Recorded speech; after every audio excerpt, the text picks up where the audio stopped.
Today's event is about putting the detail in terms of the Scottish issues. And we're going to have two speakers today.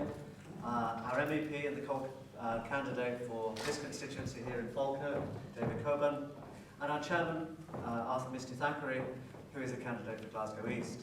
So without any more ado, I'll invite David to come up and address us. Thanks. Right, welcome all. It's nice to see you all here. Sorry to turn you all out on a bank holiday Monday, but there you are. Gets you away from the family. That might be a bit of a pleasure for some. Okay, let me just start by saying that we're here in Falkirk, and I happen to be standing in this constituency. I think it's a bit of an ideal constituency for this UKIP. It's an industrial city that's doing well, and we want to see that it stays that way. And quite frankly, so many industrial cities in Scotland, maybe my mother's old home, Coat Bridge, have just been allowed to decline. We don't want to see that. We want to see Scotland reindustrialised. That's going to be the whole thing for us, beginning, middle and end. Reindustrialisation, stop the managed decline of the SNP and the Labour Party, and I think we'll be a happier, better employed nation. Okay, as I said, UKIP do not shirk from taking tough decisions. And talking about them more or less. Everybody keeps saying, oh, why do you bring up the Barnett formula? Well, it has to be discussed. The SNP seem to be quite happy with full fiscal power or full fiscal responsibility until they read the UKIP Manifesto, fully costed manifesto, may I say. None of the rest of them seem to be fully costed. And they got a bit of a shock.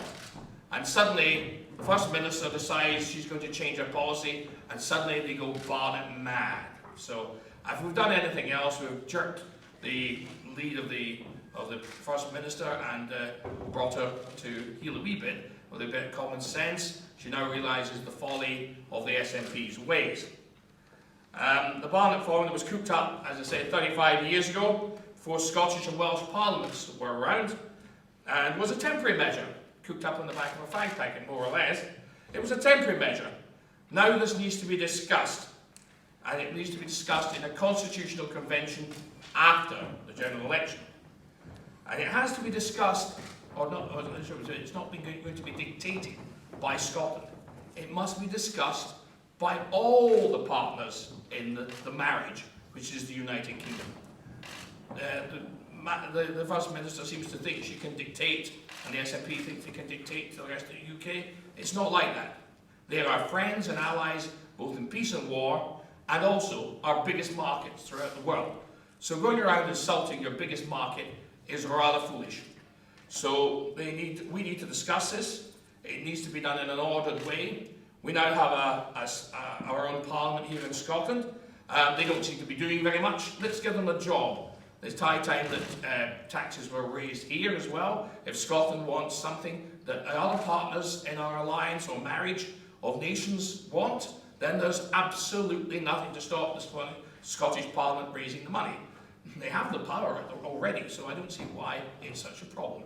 Obviously, I think the First Minister is just trying to blame everybody for problems, some of which are made in our own country, and she always wants to shift it abroad. Well, I'm sorry, we have to deal with our own problems here in Scotland. I believe Scotland's a great nation, a powerful nation, and we can stand on our own 2 feet.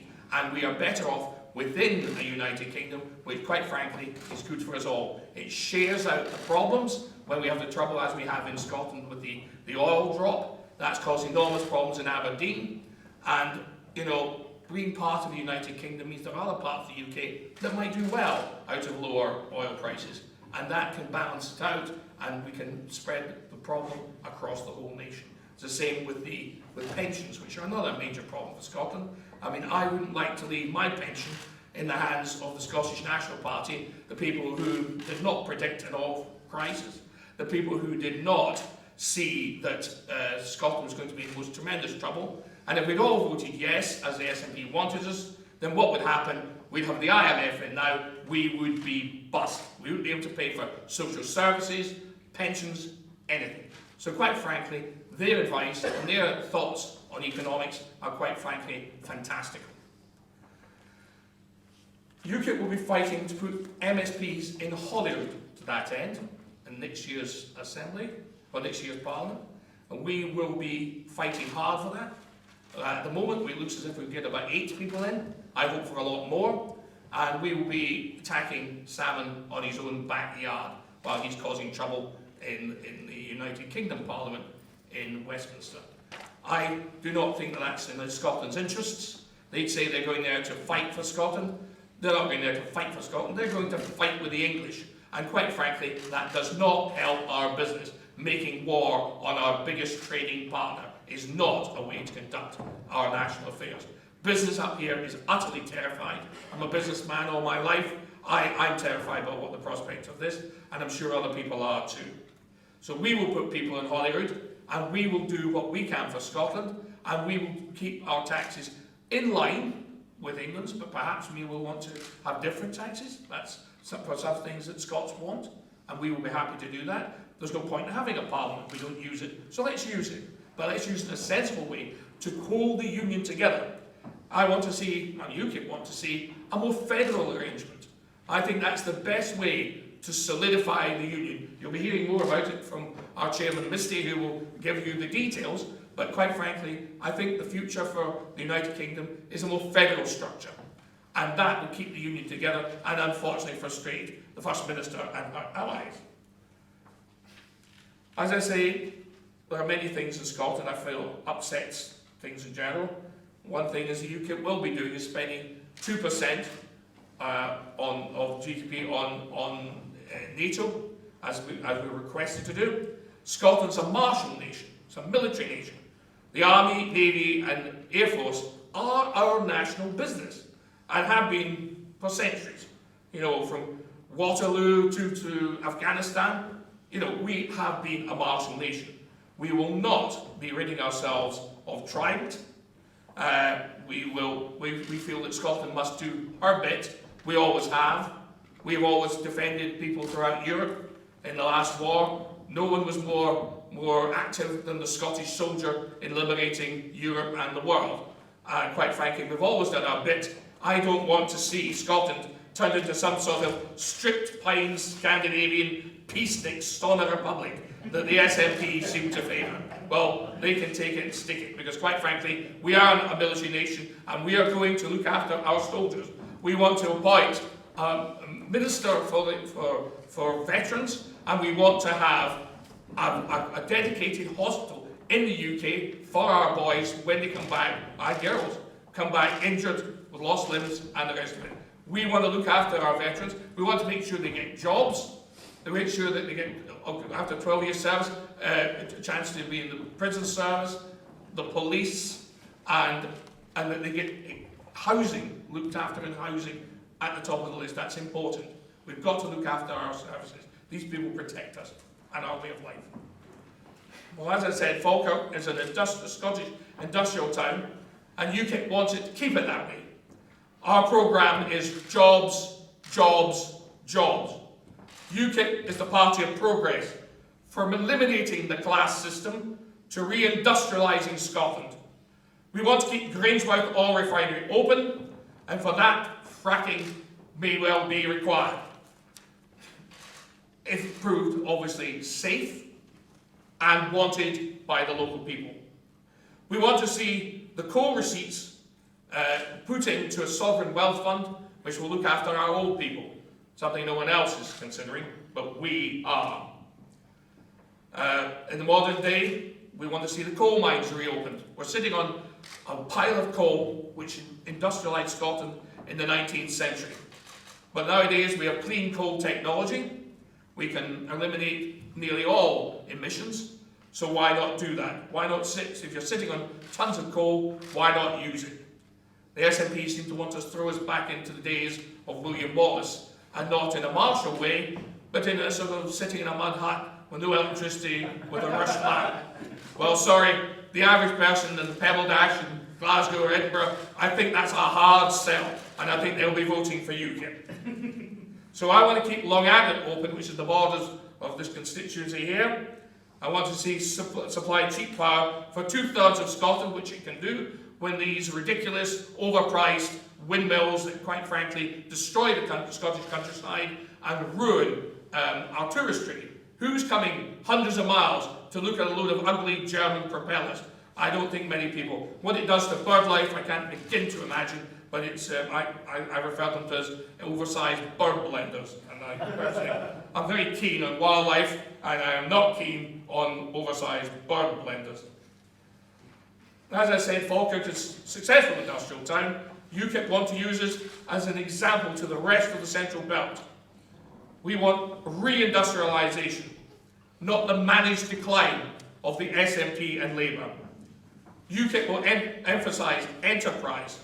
The other parties only ever talk about benefits. Now, benefits are essential. We want benefits. We want health service free at point of use. But we also recognise that money has to be raised for this. And all this twaddle about raising money from mansion tax and all the rest of it is absolute nonsense. It makes no economic sense whatsoever. What we need to do is get out of the European Union, stop squandering money there, and bring money back to the UK.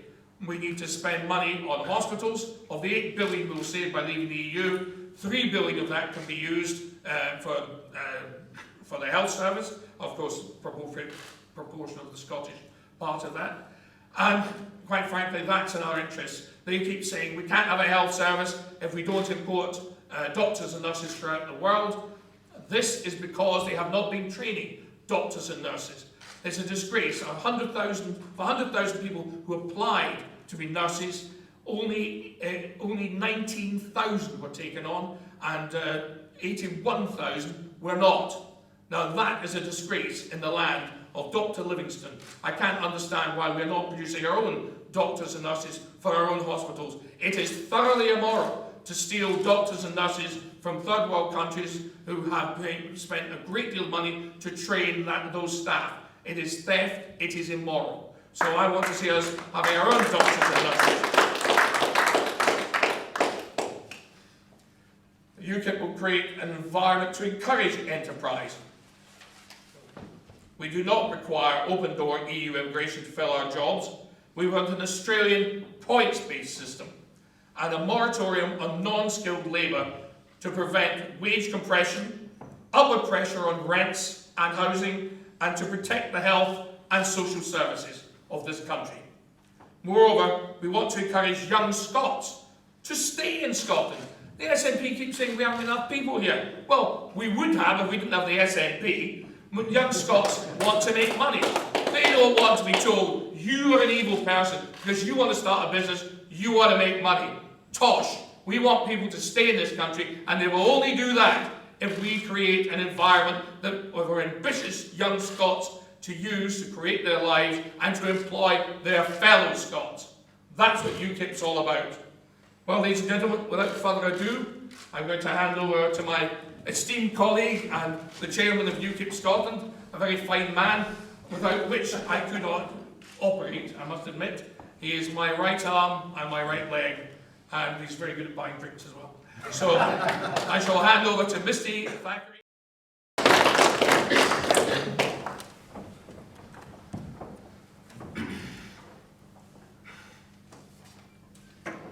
Okay folks, if you can bear with me on this, I am going to try and wrestle with the miracle of modern technology here and actually read this from the screen. There we go. Now I'm told this will work. If it doesn't, I'm going to be winging it for about 18.5 minutes. Not unusual. Not unusual, but we'll give it a go. David's outlined a number of sort of general themes of our UK manifesto and touched on some of the Scottish points. I am going to do slightly more detail on them and more of a bullet point format so that you can get the actual points that we put forward. So, first thing obviously is to welcome you to Falkirk and to explain the intention is to outline some of the main commitments of UKIP Scotland in the general election 2015 and beyond, because this election for our party, as with many other parties, is also a springboard for the Holyrood elections for next year. Now UKIP's produced a full UK manifesto and it's fully costed and independently verified.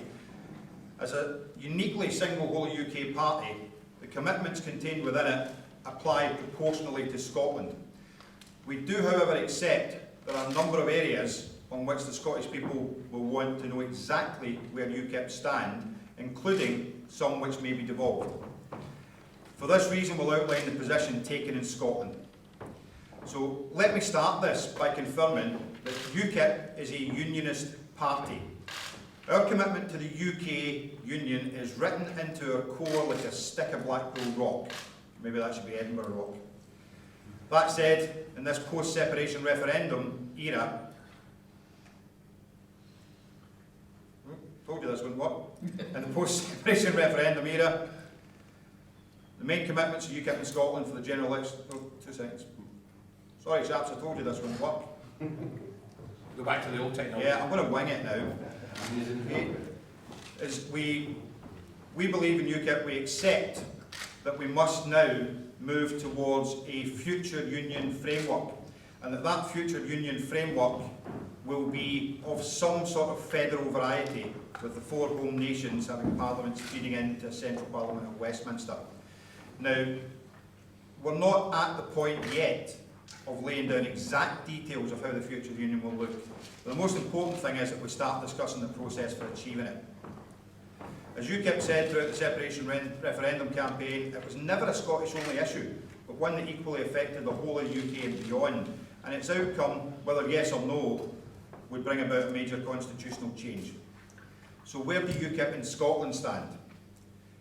UKIP in Scotland will call for a full constitutional convention, requiring participation from representatives of all 4 home nations as soon as possible after this general election. UKIP in Scotland believes in replacing the out-of-date and discredited Barnett formula, which currently serves only to perpetuate unfair spending. Now, we have laid out plans to do this by reducing Barnett as Scottish Government tax raising increases. This is not about cuts, it's about the structured replacing of one form of funding with another. All UKIP in Scotland candidates pledge not to vote on English-only matters. We believe English votes for English laws is the only principled position to take. UKIP in Scotland elected representatives will work tirelessly to stop EU interference in sovereign matters and return powers to Holyrood and Westminster where they belong. On crime and justice, UKIP believes under the current SNP administration at Holyrood, Scottish society has become increasingly authoritarian and must return to the essentially libertarian principles which underpin our Scottish and British culture of valuing freedom and basic principle of one law for all.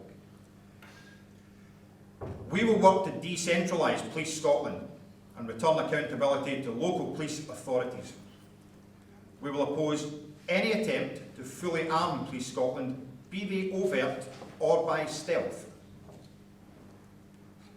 We will oppose any proposal to absorb Scottish-based British Transport Police elements into Police Scotland. We believe this to be a plan motivated by the most petty of political gameplay. By contrast, UKIP in Scotland believe that BTP should remain a single whole of UK force, and that consideration should be given to expanding its operational remit to include sea and airports as a specialist homeland security force. UKIP in Scotland elected representatives will vigorously oppose any further attempts to remove the basic principle of corroboration, which is a central component of Scots law and justice. We will also oppose any application of the European arrest warrant and any future plans to deploy an EU gendarmerie in Scotland or the UK. We will prevent foreign criminals coming into Scotland and the UK and deport those who commit crimes here. We will also prosecute all cases of adult sexual behaviour with minors and refuse to give criminals the vote. UKIP in Scotland will oppose any attempt to introduce ID cards, including by the back door of data monitoring. Perhaps most importantly, UKIP in Scotland is the only party which will publicly pledge to repeal the named person scheme, which is which puts a state spy in every home and is a sinister and unwarranted intrusion into family life on a scale that would make dictators blush. Yeah.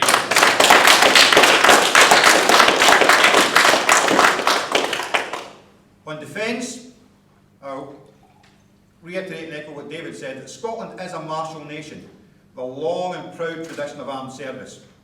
UKIP believes our armed forces are being deliberately reduced to a mere defence force, probably in preparation for absorption into a future EU army structure.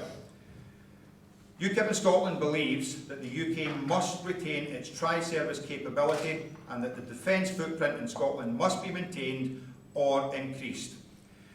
UKIP fully supports the renewal of Britain's nuclear deterrent as an essential component of our national defence and global positioning. We also believe the Royal Navy presence at Faslane should be increased to include a greater variety of units to safeguard against any future SNP threat to remove Trident and adversely impact the surrounding economy.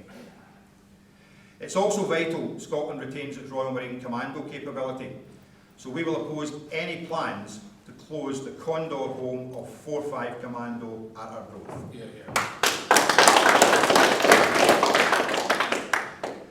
Royal Air Force Kinloss and Lookers must be returned to fully operational RAF stations as soon as possible, with the Army mechanised and engineer formations currently stationed there to be relocated within Scotland.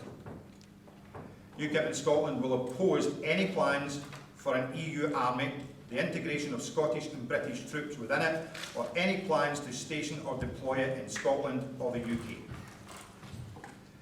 UKIP will exempt all service personnel on duty overseas from income tax.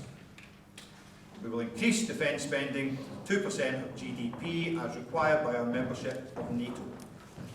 We will restore our armed forces to 2010 manpower levels and capability. As mentioned earlier, Scotland will benefit proportionally from the commitments laid out in UKIP's National Manifesto. So I'm going to recap on some of them. You're not going to be surprised to hear this one. We will leave the EU. Hooray!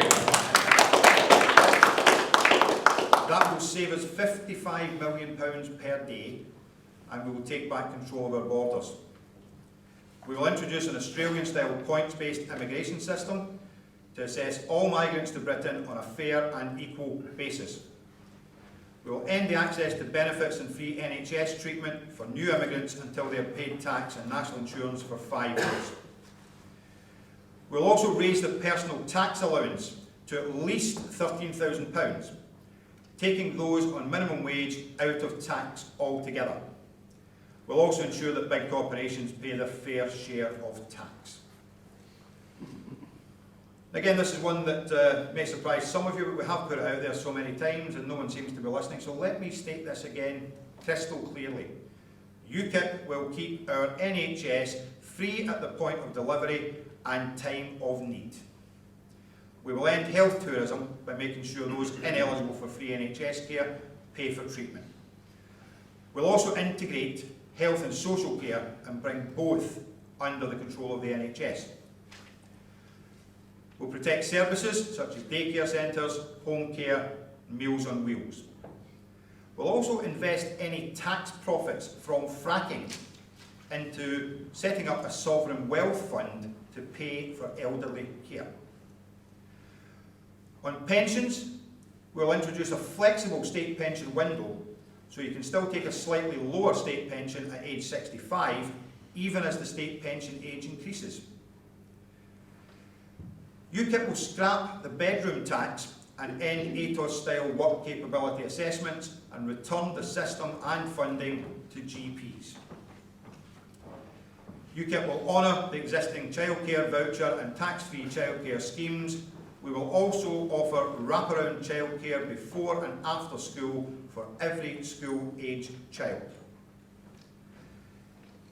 UKIP believes in an education system that works for every child, regardless of their social background or academic ability. We'll prioritise teaching and learning, bring forward improvements to primary, secondary and higher education. We'll bring back grammar schools and support a range of secondary schools, including vocational, technical and specialist schools. We'll also waive tuition fees, and I know this doesn't necessarily apply in Scotland at the moment, for science, technology, engineering, mathematics and medicine, the so-called STEM subjects at university. On housing, UKIP will bring empty homes back into use. We will build, I believe Shelter estimates there are something like 270,000 empty homes in the UK. That is a disgrace. Those homes should be brought back into use to ease the housing crisis. Yeah.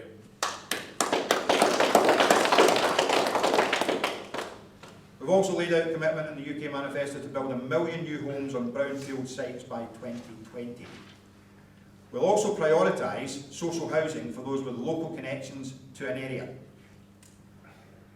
On energy, UKIP will support fracking for shale gas and, as previously stated, invest the tax profits into a sovereign wealth fund. We'll end subsidies for wind turbines and photovoltaic arrays. Whatever they are, I don't actually know, if I'm being honest. Solar, thank you for that, Alan. It's always nice to have somebody that actually knows the technical stuff.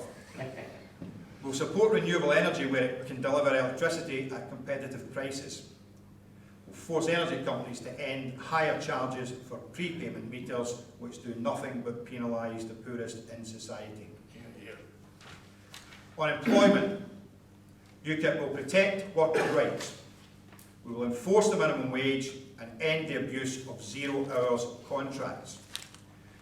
We'll also help small businesses by cutting the massive burden of EU red tape and prevent big businesses deliberately delaying payments to smaller companies.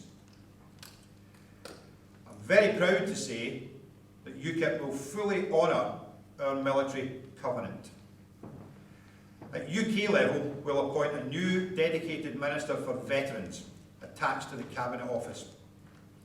We will build 500 affordable rent houses every year for veterans, including a proportion in Scotland. We'll build 8 halfway house hostels for homeless veterans, again including a proportion in Scotland. We'll support ex-forces personnel who want to set up their own businesses, and we'll issue a Veterans Service Card to fast-track mental health service. We will go beyond the existing requirements of the military covenant. Our veterans have looked after us, and now we must look after them.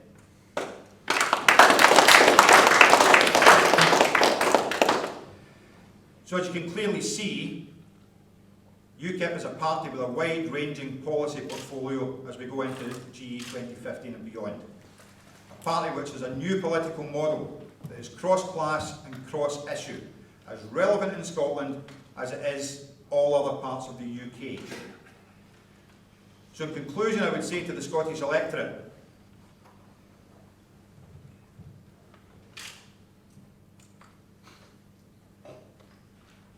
well, I might say something to them, I can get this straight. This is a bit where I really do have to wing it. In conclusion, I would say to the Scottish electorate, if you want a party that believes we are big enough to look after our own affairs, that we can take our powers back from the EU to Holyrood and Westminster where they belong, that we can raise our own taxes in Scotland, and that we can make Scotland strong within the Union, that we can control immigration, that we can support the poorest in society, the small businesses, the ordinary man, a party that speaks for all people across all social backgrounds and classes, a party that believes in a stronger Scotland and a better Britain. If that is what the voters of Scotland believe, then on May the 7th, UKIP is the party for you. Thank you.